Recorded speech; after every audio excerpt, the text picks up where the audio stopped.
Romance en gira. Cerca de un mes después de nuestro viaje a Acapulco, Selena y yo hablábamos a solas en un área poco iluminada del autobús en el que hacíamos la gira. Yo estaba recostado en mi cama, en uno de los camarotes altos, y ella estaba parada a mi lado con el codo sobre el camarote. Estaba lo suficientemente cerca como para que yo me inclinara y la besara. ¿Me atrevería? El deseo me trastornaba. De repente, la puerta que separaba los camarotes del área de reunión se abrió de golpe, haciéndonos saltar a los dos. Su padre, Abraham, supuestamente debería estar conduciendo el autobús, pero en cambio estaba aquí, ocupando todo el espacio de la puerta y mirándonos con un gesto de reproche. Abraham no dijo ni una palabra. Miró a Selena, ella lo miró y luego se fueron por el área de los camarotes a la parte posterior del autobús. Más tarde, ella me dijo que su padre le había preguntado qué estábamos haciendo. Nada, respondió ella, solo hablábamos. No parecía que no estuvieran haciendo nada, respondió él. No querrás que la gente piense que hay algo entre tú y Chris. Selena se disculpó y Abraham nunca me dijo nada al respecto. Para él, yo seguía siendo un buen tipo, un amigo de la familia. Creía que me podía tener confianza con respecto a su hija. Lo que no sabía era lo que sentíamos el uno por el otro. Había ido en aumento después de ese viaje a México, a pesar de constante escrutinio de los padres de Selena y de los otros miembros de la banda dentro del reducido espacio del autobús de la gira. Nunca pretendí que algo así pasara. Cuando subí al autobús en el que haríamos la gira por primera vez después de nuestro viaje a Acapulco, me había repetido que involucrarme con Selena no nos traería más que problemas a los dos y también a los dinos. Estaba decidido a no permitir que eso ocurriera. Sin embargo, en el mismo instante en que sus luminosos ojos negros se cruzaron con los míos, sentí que se derretían mis defensas. A partir de ahí, decidí estar abierto a lo que sucediera. Mis sentimientos por Selena eran tan abrumadores que sabía que tenía que darle a nuestra relación una oportunidad del 100%. Era evidente que Selena sentía lo mismo. Así como había sido algo tan natural estar sentado a su lado en el avión cuando regresábamos de México y tomarnos de la mano mientras hablábamos, fue muy natural ahora pasar juntos todo el tiempo que nos fuera posible. Antes de ese viaje a México, yo había mantenido una distancia profesional con ella. En el escenario, Selena cantaba al frente, mientras que yo estaba en el fondo en mi propio mundo, tocando la guitarra y adaptándome a esta vida totalmente nueva. Fuera del escenario, solo la veía en compañía de su familia y de otros miembros de la banda. Entre una gira y otra gira, solía pasar el tiempo con Abby, cuando ensayábamos o tocábamos en un lugar de Corpus, y a veces Selena podía unírsenos para ver la televisión o hablar por un rato, pero eso era todo. Y así debía ser. Eso era lo que pensaba durante ese primer año que trabajé con los dinos. Aunque saltaran chispas, las habría sofocado, porque sabía que no podía haber nada entre los dos. Yo no quería poner en riesgo mi trabajo. Tenía una novia en San Antonio. Lo último que necesitaba era que se iniciara un rumor acerca de una relación entre los dos. Al menos, sabía que la familia Quintanilla era muy unida y que Abraham, el padre de Selena, a quien yo apreciaba y respetaba y a quien con frecuencia le hacía compañía en la parte delantera del autobús mientras iba conduciendo, estaría furioso y se sentiría traicionado si pensara que alguno de la banda hubiera tenido el atrevimiento de poner sus ojos en su hija. Por eso, trabajé manteniéndome siempre a distancia de Selena y procuraba pensar en ella como mi hermana menor. La única vez que dejé de lado esa posición fue por pura casualidad.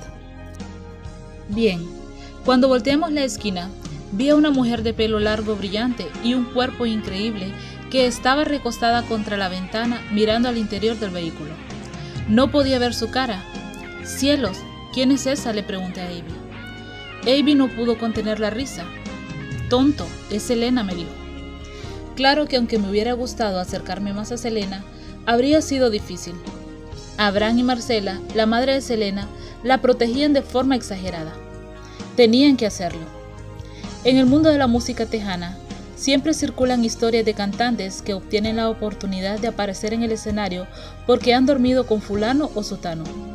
Para Abraham, era importante presentar a su banda y en especial a su hija menor como castas y puras, sin importar los atuendos que ellas se pusieran para aparecer en el escenario, ni cuánto maquillaje usaran. Por lo tanto, Selena nunca estaba sin un chaperón.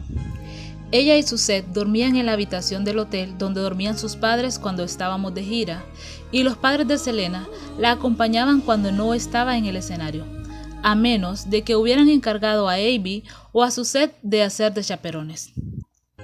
Inclusive en el autobús, Selena solía sentarse en la parte de atrás con su madre. Marcela y Selena podían permanecer allá sentadas en el sofá hablando por horas sin término. A veces, Selena recostaba su cabeza sobre el regazo de su madre, mientras Marcela jugaba con el pelo de Selena o le hacía un masaje en el cuero cabelludo. A veces caminaba hasta allá, y Selena tenía esa expresión vidriosa en los ojos, como los de un gato. Nunca dejó de ser la adorable niña consentida de Marcela. Después de ese aventuroso viaje a México, Selena y yo comenzamos a vernos en secreto. A veces simplemente nos íbamos a caminar antes de las funciones, o podíamos ir al cine o comer algo cuando teníamos alguna hora de espera en el camino. A Abraham parecía no preocuparle esto. Tal vez pensaba que era natural que Selena y yo tuviéramos mucho de qué hablar, puesto que éramos los miembros más jóvenes de la banda. Y estoy seguro de que pensaba que Selena estaba más segura conmigo de lo que hubiera podido estar si saliera sola a la calle. Entretanto, Selena y yo convinimos que solo revelaríamos nuestros sentimientos al menor número de personas posibles, ya que sería la mejor forma de actuar, dado que habría menos riesgo de que alguien tratara de decirnos que nos controláramos. Nunca dejé que mis más íntimos amigos en San Antonio se enteraran de lo que estaba pasando. Y en cierta forma no estaba pasando nada, al menos no físicamente. En el escenario era simplemente una situación habitual de trabajo. Era fácil actuar juntos con naturalidad a pesar de nuestra creciente conciencia de los sentimientos del uno hacia el otro, porque Selena y yo estábamos acostumbrados en ese entonces a bromear juntos. Fuera del escenario, siempre estábamos rodeados de la familia y los fans de Selena y de los demás miembros de la banda. Para cuando entré a trabajar con los Dinos, la banda incluía también un tecladista y un compositor, Ricky Vela, y el vocalista y compositor Pete Astudillo. Pete era una estrella tejana por derecho propio, cuyo dueto con Selena en 1989, Ámame, Quiéreme, fue nominada para dúo vocal del año en los Tejanos Music Awards, poco después de que entré a la banda.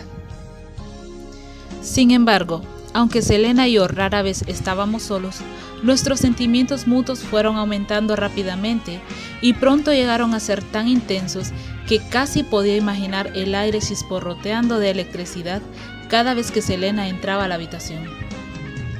Nunca nos tocamos y sin embargo sentía que algo nos conectaba, una fuerza más grande que cualquiera de los dos. Eran muchas las razones para que me enamorara de Selena. Era una bailarina y una cantante talentosa y sensual, una llamativa estrella. Rompió realmente el molde de la música tejana con todo, desde su música hasta su forma de vestir con sus brillantes tops de tiras y sus pantalones pegados al cuerpo. Más tarde, un periodista la llamaría la Madonna mexicana, en parte debido a su vestuario en escena. Era fabulosa, atractiva y también muy graciosa. Sentía atracción hacia la mujer que veía en el escenario, pero me enamoré de la verdadera Selena. La mujer que reía sin control mientras montaba en lancha a alta velocidad. La que estaba siempre decidida a derrotar a todos los hombres de la banda en los videojuegos. La que usaba jeans y zapatillas y se ponía una gorra de béisbol cuando íbamos en el autobús. Selena tenía un enorme talento y cantaba como un ángel. Pero también era una trabajadora incansable, aprovechando cada oportunidad promocional que se le presentaba. Hacía que sus fans y los periodistas se sintieran como si hubieran sido amigos de ella por siempre. Confiaba en todos y pensaba lo mejor de la mayoría. Más tarde, muchos dirían que tal vez era demasiado confiada. En una palabra, Selena era buena. ¿Y quién era yo para ganar su corazón?